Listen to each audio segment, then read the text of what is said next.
دے رہے۔ وفاقی وزیر تعلیم شفقت محمود میڈیا سے گفتگو کر رہے ہیں۔ کارکردگی کو بہتر کرنا، اداروں کے اندرونی نظام جو ہے اس کو بہتر کرنا، لیکن اس کا ایک بہت جو امپورٹنٹ جزو ہے وہ ہے کہ جو ہماری سرکاری ملازم ہیں، سول سروسز ہیں، سول سروس ریفارم جو ہے اس کا ایک بہت امپورٹنٹ جزو ہے۔ تو آج آپ کے سامنے میں وہ سول سروس ریفارمز جو ہماری حکومت نے پرائم منسٹر عمران خان صاحب کی ڈائریکشن میں کی ہیں، ان کی میں آپ کو تفصیلات بتاؤں گا اور بعد میں آپ کو اس کی تفصیلات ڈسٹریبیوٹ بھی کر دوں گا۔ تو سول سروس ریفارم کے 6 حصے ہیں جن کے اوپر کل فیصلے ہوئے۔ پہلا حصہ یہ ہے کہ جو سرکاری ملازمین ہیں ان کی پروموشن کیسے ہوگی، اس میں تبدیلیاں کی گئی۔ دوسرا یہ کہ سول سروسز کے جو سرکاری ملازمین ہیں کہ ان کو ریٹائر کرنے کے کون کون سے اختیارات ہوں گے اور کیسے اور کن مواقع پہ ہوں گے۔ اس کے بعد جو ہمارے بڑی دیر سے ایفیشنسی اینڈ ڈسپلن رولز چلے آ رہے ہیں ان میں ترامیم کی گئی ہیں تاکہ جو ڈسپلن ہے سرکاری ملازمین کا وہ بہتر ہو جائے۔ اس کے بعد جو ایم پی اسکیل ہے، یعنی کہ جو سرکاری گریڈز ہیں، گریڈ 1 to 22، اس کے علاوہ جو سرکار میں بھرتیاں ہوتی ہیں ایم پی اسکیل میں، اس کی پالیسی کیا ہے۔ اس کے بعد جو چند سروسز ہیں جس میں پاکستان ایڈمنسٹریٹو سروس ہے اور پاکستان پولیس سروس ہے، ان کی روٹیشن جو ہے صوبوں میں جانا اور صوبوں سے آنا اور واقعی صوبہ روٹیشن پالیسی جو ہے وہ بنائی گئی ہے، اور اس کے یہ بڑی اہم ہے، میں اس کے ریزن آپ کو بتاؤں گا۔ اور پھر یہ کہ جو پاکستان ایڈمنسٹریٹو سروس ہے اس کی جو اسٹرینتھ ہے اور کتنے لوگ اس میں ہونا چاہیے اس کو کم کیا گیا ہے۔ تو سب سے پہلے میں بات پر کروں گا کہ جو پروموشن کے بارے میں فیصلے کیے گئے ہیں، اور آبویسلی اس معاملے میں جتنے بھی لاکھوں سرکاری ملازمین ہیں سارے ملک میں، ان کا انٹرسٹ ہے کہ یہ پالیسی جو ہے وہ کیا بن رہی ہے۔ پہلی دفعہ بڑی کیٹیگوریکلی اپوائنٹنگ اتھارٹیز جو ہیں ان کو ڈیفائن کر دیا گیا ہے۔ کئی چیزوں کے بارے میں کلیئرٹی نہیں تھی کہ اپوائنٹنگ اتھارٹی کون ہے۔ دوسرا یہ کہ اگر کسی سرکاری ملازم کے بارے میں کوئی ریفرنس انویسٹیگیشن نیب میں یا ایف آئی اے میں پینڈنگ ہے تو وہ فوری طور وہ ان کو پروموٹ نہیں کیا جائے گا، ڈیفر کیا جائے گا جب تک انکوائری کا فیصلہ نہیں آتا۔ تیسرا یہ کہ جہاں پر کچھ کیسز سرکاری ملازمین کے خلاف 3 سال سے زیادہ عرصہ سے زیر التوا ہے اور جن کی وجہ سے ان کی پروموشن نہیں ہو رہی تھی، ان کو اب اجازت پروموشن بورڈ جو ہیں وہ 3 سال کے عرصے کے بعد اس کی جو پروموشن ہے وہ کنسیڈر کر لیں گے۔ اس کے بعد پروموشن کا جو مختلف چیزوں کا جو جزویات ہے پروموشن کی، ان کے بارے میں فیصلہ کیا گیا کہ جو سالانہ رپورٹس ہوں گی ان کا 40% حصہ ہوگا پروموشن میں، جو ٹریننگ کریں گے سرکاری ملازمین ان کا 30% حصہ ہوگا، اور جو ایویلیویشن بورڈ جو کہ بورڈ انٹرویو کر رہا ہے اس کا 30% ہوگا۔ اس کے جو بورڈ ہے اس کو بلکہ زیادہ اختیارات دیے گئے ہیں، کیونکہ بدقسمتی سے ہمارے ملک میں یہ رواج چلا آ رہا ہے کہ ہر کسی کو اچھی رپورٹ مل جاتی، تو اس لیے وہ تخصیص کرنا مشکل ہو جاتا ہے۔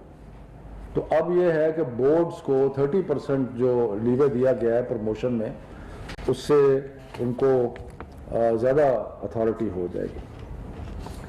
اس کے بعد جو دوسرا بڑے اہم ہے کہ سول سرونٹ کو ریٹائر کرنا جو ہے وقت سے پہلے وہ کیسے ہوگا، تو ڈیفائن کر دیا گیا ہے کون کون ریٹائرمنٹ کر سکتا ہے۔ مثلاً ایف پی ایس سی کا چیئرمین جو ہے وہ BS 20 اور اس کے اوپر جتنے افسر ہیں ان کی ریٹائرمنٹ کے اگر ایشو بنتا ہے تو وہ فیڈرل پبلک سروس کمیشن کا چیئرمین جو ہے وہ کرے گا.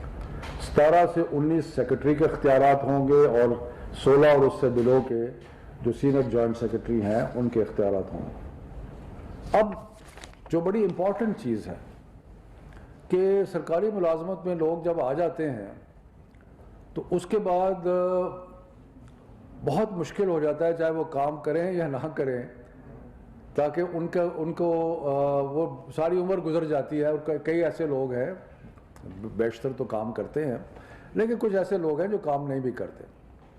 تو اب یہ فیصلہ کیا گیا ہے کہ جو کام نہیں کرتے ان کے بارے میں کیا پالیسی ہوگی.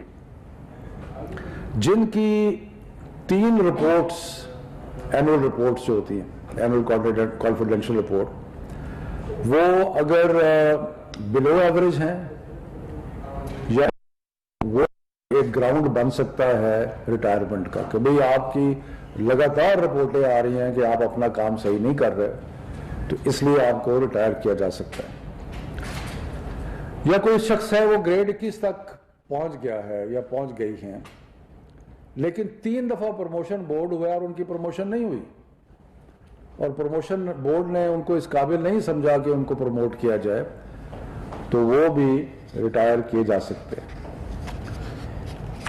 ایک اور بڑا انٹرسٹنگ تھا، آپ نے اخباروں میں پڑھا ہوگا کہ افسران کے خلاف چارجز لگے کرپشن کے اور انہوں نے پیسے واپس کر دیے یا پلی بارگین کر لی اور اس کے بعد نوکری بھی کرتے جا رہے ہیں.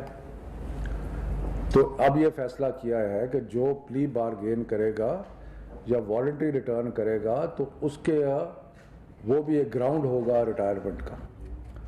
اور یا کوئی ایسا اس کا کردار میں کمزوری ہو یا خرابی ہو جو کہ یہ سارے چیزیں اس لیے کی گئی ہیں کہ ریکارڈ کو اسکروٹنائز کر کے دیکھ کے تاکہ سرکاری ملازمین میں جو کام نہیں کرتے یا جو کرپٹ ہے یا جو جن میں اور خامیاں ہیں ان کی چھانٹی کی جا سکے.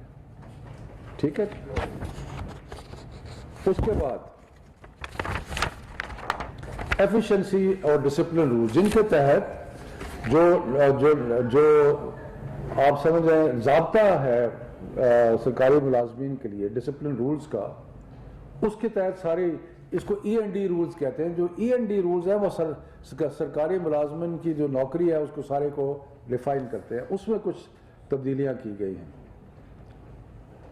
پہلا یہ ہے کہ جتنی بھی انکوائریز میں اور ان چیزوں میں ڈیلے ہوتا تھا اس کو سارے چیزوں کو ریویو کیا گیا ہے کہ ڈیلے نہ ہو. اس میں سے ایک ڈیلے یہ ہوتا تھا کہ ایک آتھرائزڈ افسر ہوتا تھا اور ایک اتھارٹی ہوتا تھا. یعنی کہ آتھرائزڈ افسر پہلے اس کے پاس کیس آتا تھا اور پھر پینلٹی لگانے کے لیے اتھارٹی کے پاس یعنی کہ جو مجاز افسر ہے اس کے پاس بھیجتا تھا. اب یہ ہے کہ آتھرائزڈ افسر کا جو ٹیئر ہے وہ ختم کر دیا گیا. ساتھ ساتھ کچھ وقت کا تعین بھی کیا گیا، ٹائم لائنز بھی دی گئی. اگر کسی کو کوئی چارج کسی کے خلاف کوئی شکایت آتی ہے اور آپ اس کو چارج کرتے ہیں کہ بھئی تو 14 دن میں اس کا جواب دینا ہوگا. اور انکوائری کمیٹی جو ہے اس کو 60 دن میں فیصلہ کرنا ہوگا. یہ نہیں کہ سال تک انکوائریاں چل رہی ہیں، ایسے نہیں ہوگا. 60 دن میں فیصلہ کرنا ہوگا. اور جس نے اس کو پنشمنٹ دینی ہے جو اتھارٹی ہے جو مجاز افسر ہے وہ 30 دن کے اندر اپنا فیصلہ. اگر آپ اس سارے کا حساب لگائیں تو 60 اور 30 90 اور 15 تو 105 دنوں میں انکوائری کی شروع ہونے سے آخری فیصلہ ہونے تک وہ ساری چیزیں ہو جائیں. اس دفعہ وہ جیسے میں نے پہلے عرض کیا تھا کہ پلی بارگین کرنے والا ریٹائر بھی کیا جا سکتا ہے اور والنٹری ریٹرن والے کو بھی ریٹائر. لیکن یہاں پہ ایک اور چیز ایڈ کی گئی ہے کہ جو بندہ جس کے اوپر چارج لگتا ہے وہ پیسے واپس کر دیتا ہے یا پلی بارگین کرتا ہے تو اس کے خلاف ڈسپلنری ایکشن بھی ہوگا. ایک شخص جو ہے وہ اپنا تسلیم کر رہا ہے کہ اس نے گڑبڑ کی ہے اور وہ پیسے واپس کرتا ہے اور اس کے بعد مزے کر رہا ہے، وہ نہیں ہوگا. اب اس کے خلاف انکوائری ہوگی اور انکوائری ہو کے اس کے خلاف کارروائی کی جا سکتی ہے. اس کے بعد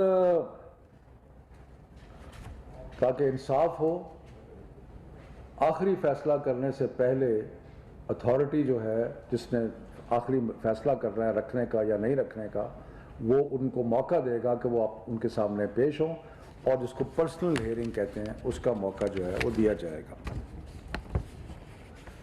دوسرا یہ ہے کہ اگر ایک شخص کے خلاف ملٹیپل چارجز ہیں کہ اس نے یہ بھی کیا ہے برا، یہ بھی برا کیا ہے، تو پہلے یہ ہوتا تھا کہ 6 انکوائریاں اکٹھی شروع ہو جاتی تھی، اب وہ ایک انکوائری میں ساری چیزیں جو ہے اکٹھی ہو جائیں گی۔ وہ 6 انکوائریوں کی وجہ سے معاملہ جو تھا وہ لیٹ ہو جاتا تھا، ڈیلے ہو جاتا تھا۔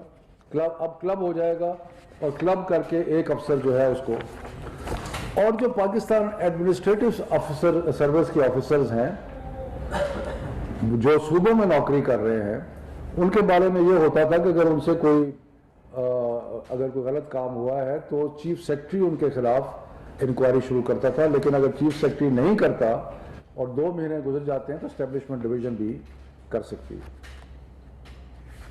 پھر ایم پی اسکیل پالیسی جو ہے وہ بنائی گئی۔ جو ایم پی اسکیل پالیسی ہے اس کے بھی مختلف جزویات ہیں۔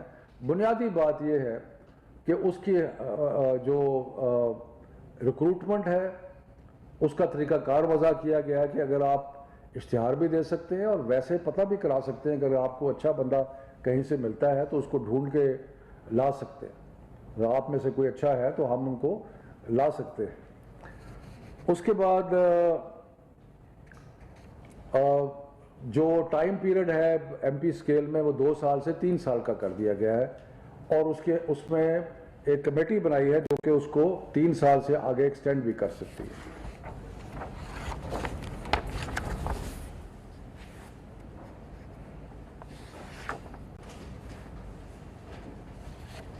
اچھا، اس کے علاوہ جو ایک روٹیشن پالیسی ہے جس کا میں ذکر کرنا چاہتا ہوں، وہ بڑی امپورٹنٹ ہے۔ وہ شاید عام لوگوں کے لیے، عام شہریوں کے لیے اتنی امپورٹنٹ نہ ہو، لیکن سول سروسز کے لیے بڑی امپورٹنٹ ہے کہ 2 ایسی سروسز ہیں، پاکستان ایڈمنسٹریٹو سروس اور پاکستان پولیس سروس۔ وفاقی وزیر تعلیم شفقت محمود اس وقت پریس کانفرنس کر رہے ہیں۔ انہوں نے کہا ہے کہ سرکاری ملازمین کی ترقیوں سے متعلق فیصلے کیے گئے ہیں،